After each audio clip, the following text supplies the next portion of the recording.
ladies and gentlemen. This is Watson Michael from Ceylon Institute of English and Leadership. And once again, we're honored to have Mark Crowley back with us, who is the author of Lead from the Heart, Transformational Leadership for the 21st Century. And his mission is to fundamentally change how we lead people in workplaces around the globe. Mark is a regular columnist for Fast Company magazine and has been published in USA Today, Reuters, Forbes, Stanford, Social Innovation Review, the Huffington Post, Gallup, the Financial Times, CEO Magazine, Great Britain, and the Seattle Times. Also, his two LinkedIn Pulse articles on inspiring 21st century workforce and managing millennials have been read well over 1 million times. Mark, welcome back. How are you doing today? Thank you, sir. How you doing, my friend? Great to have you back. Great. So, these days we see many interesting things going on. What are qualities lacking among today's leaders? Ask me that again. I'm sorry. Sure. So, what are qualities lacking among today's leaders?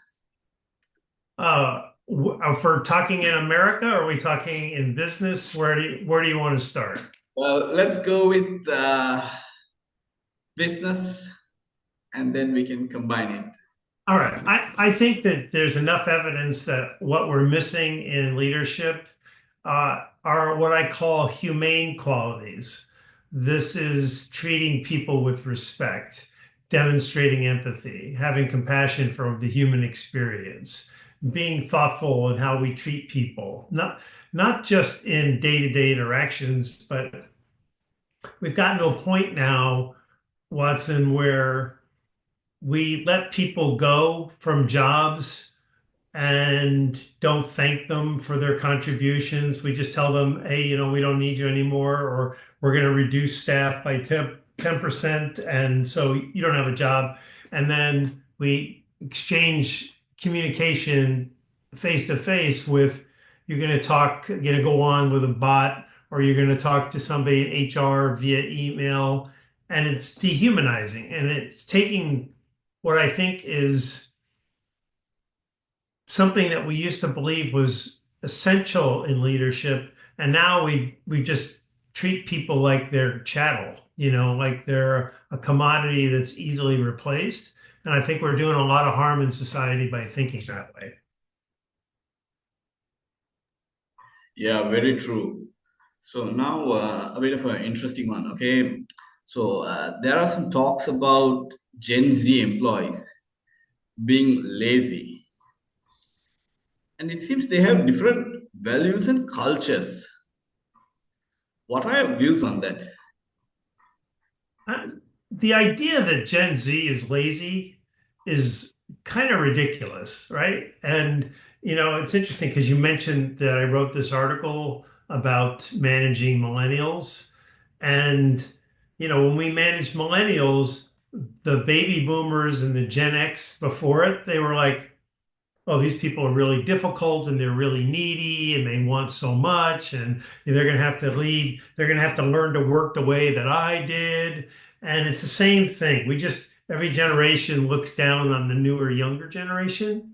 So I don't happen to believe that Gen Z is lazy. I think they have different priorities.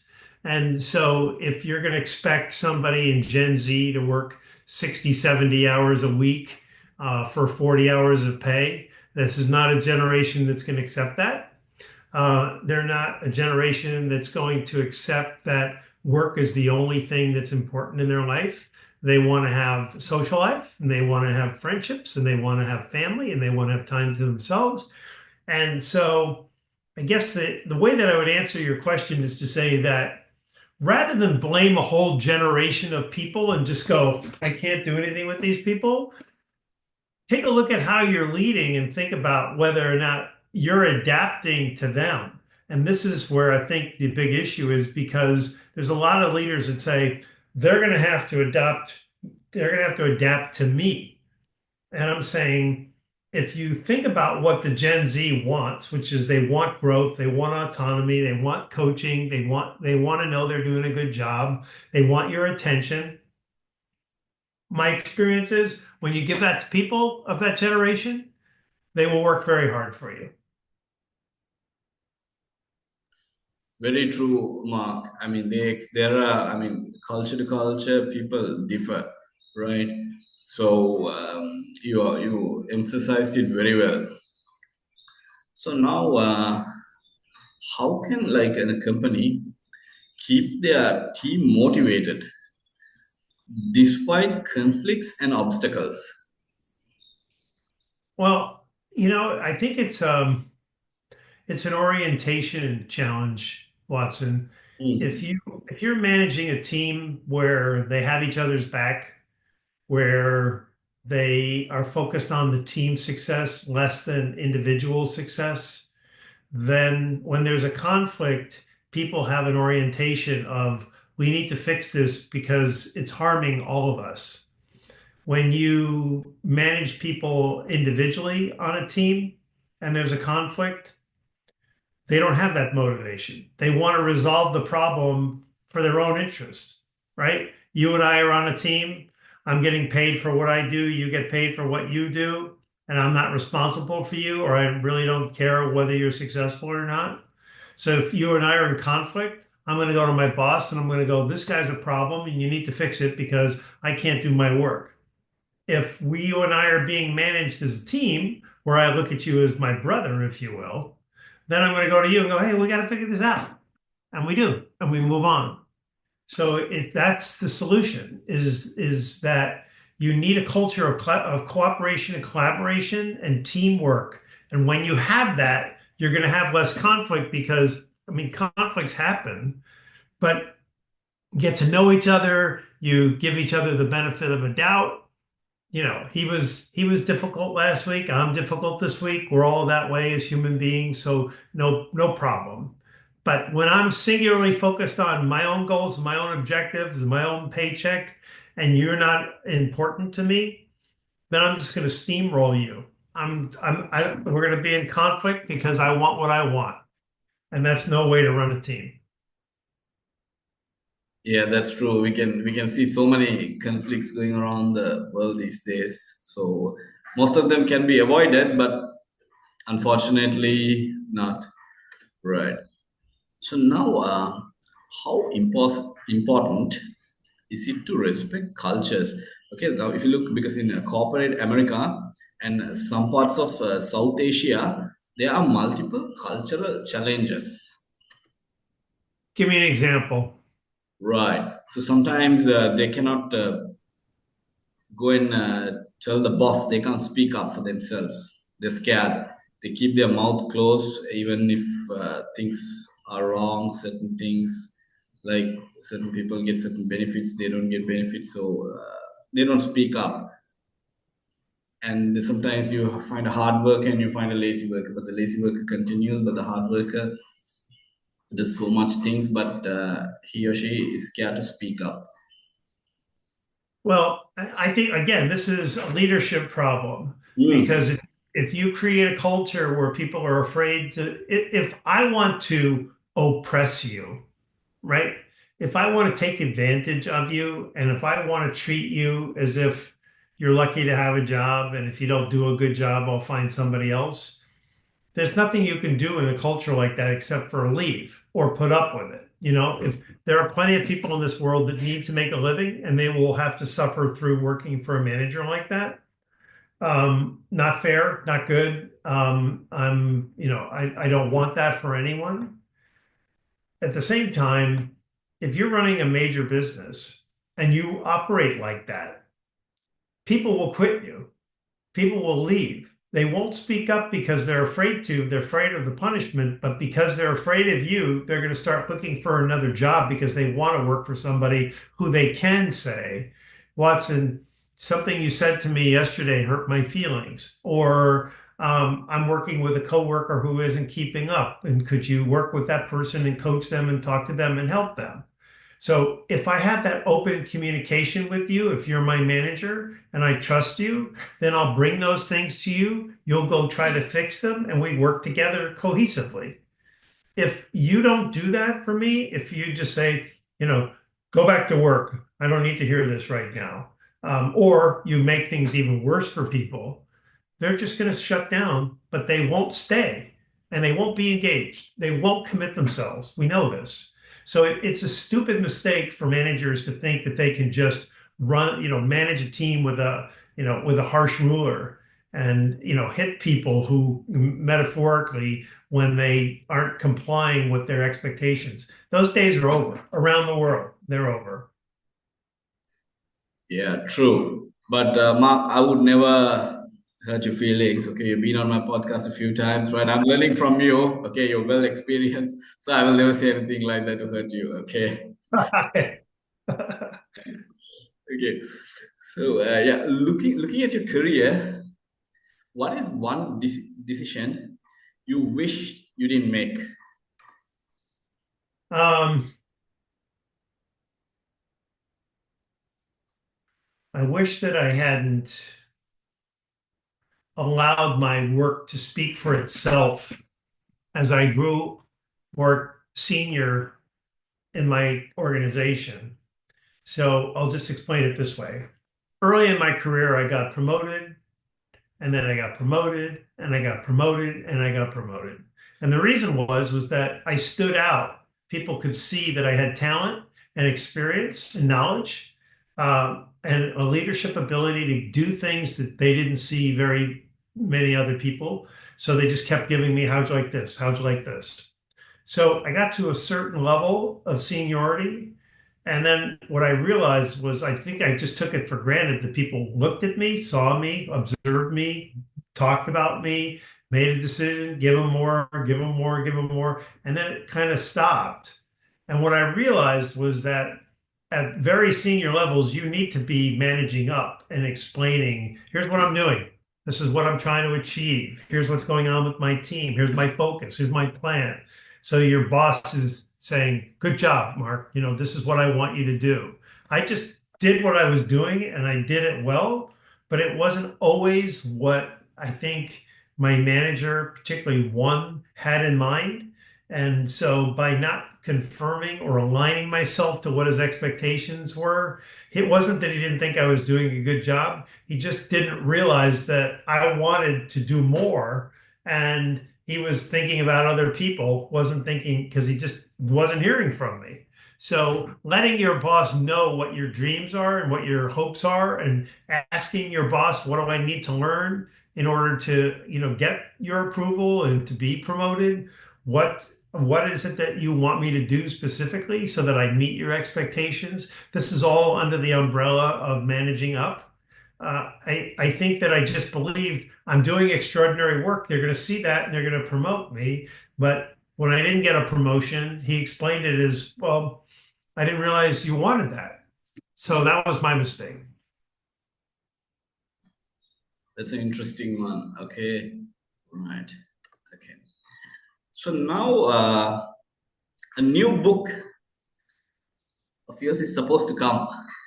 Can you give us some insights about it? Okay. So it's very much aligned to Leaf in the Heart, and it came out of me. I was absolutely inspired to write this book. There's no question. And the premise is in America, particularly, you've heard of employee engagement, yes? Okay. So in America, companies talk about employee engagement all the time. We have to engage our people. But what I've discovered is that there's a very insincere effort to really improve employee engagement. And in fact, in 15 years, the numbers are the same as they were 15 years ago. So, and they are low, very low. Like in America, basically a third of people are willing to put discretionary effort into work in order to help their boss and organization succeed. And that means two-thirds aren't. And that's not a good number. And that number hasn't really improved. So my argument, number one, is let's stop talking about engagement as if it's important because it's never been important. If it was important, you would have improved it.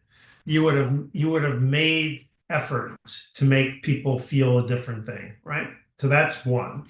The other is that there's research that's done now that is, and I'll save some of this for the book, but the research is really showing that employee well-being, which is a much simpler thing to measure. You just ask people, how did you feel this week on a scale of 1 to 5, or green for really happy and red for really unhappy and everything in between.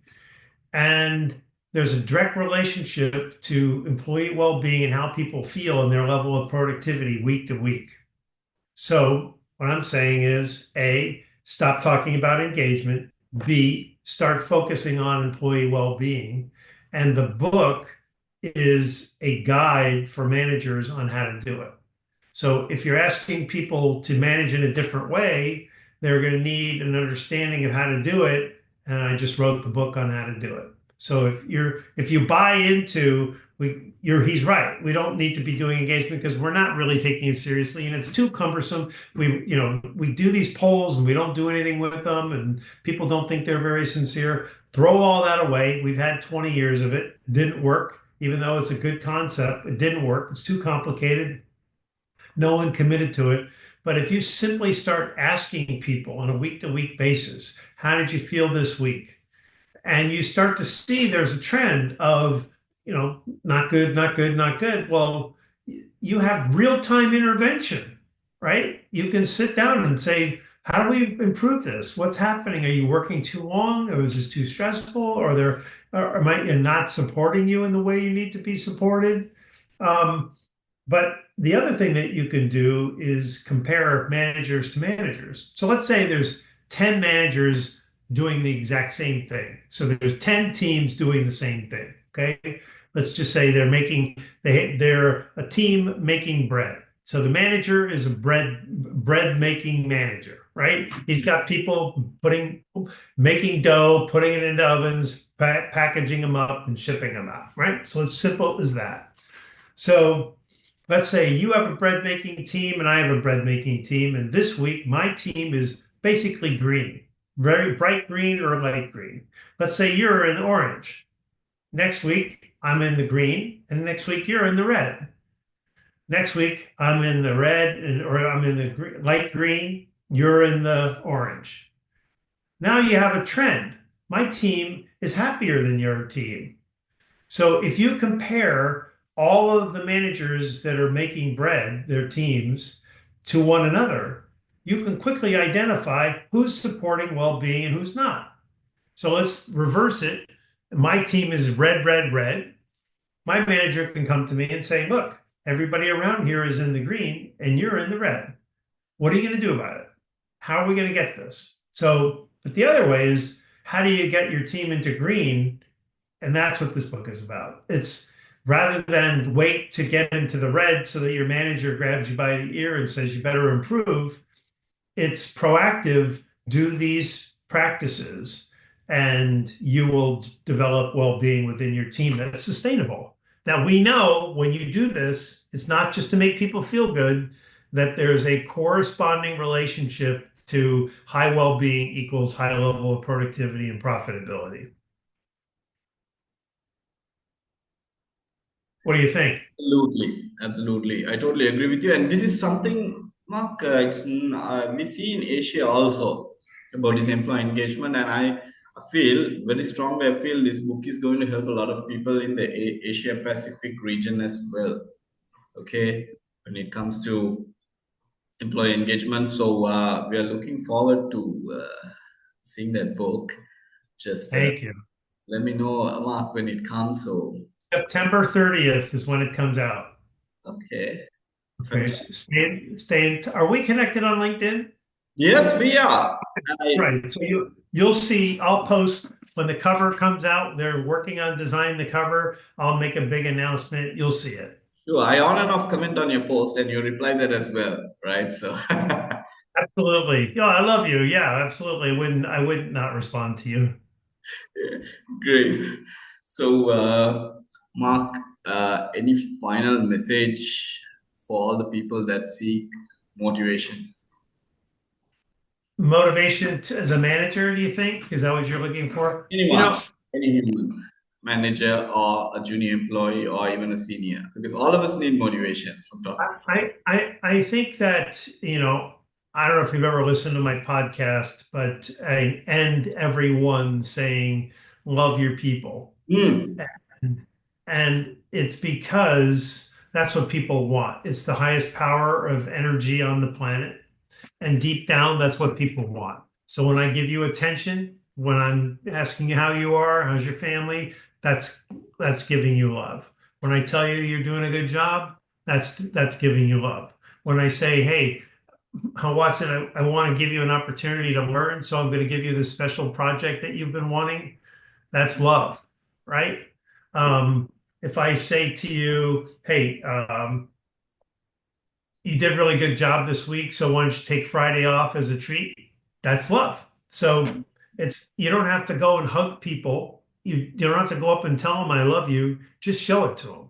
Because when people experience that, when people feel that you're a manager who cares about them, cares about their best interests, their growth, their well-being, they will reciprocate. They will give back to you in ways you couldn't ever imagine. So going back to the beginning of the conversation, if you think that you need to, whack people over the head and manage with fear and intimidation to get people to work hard, it's just the opposite.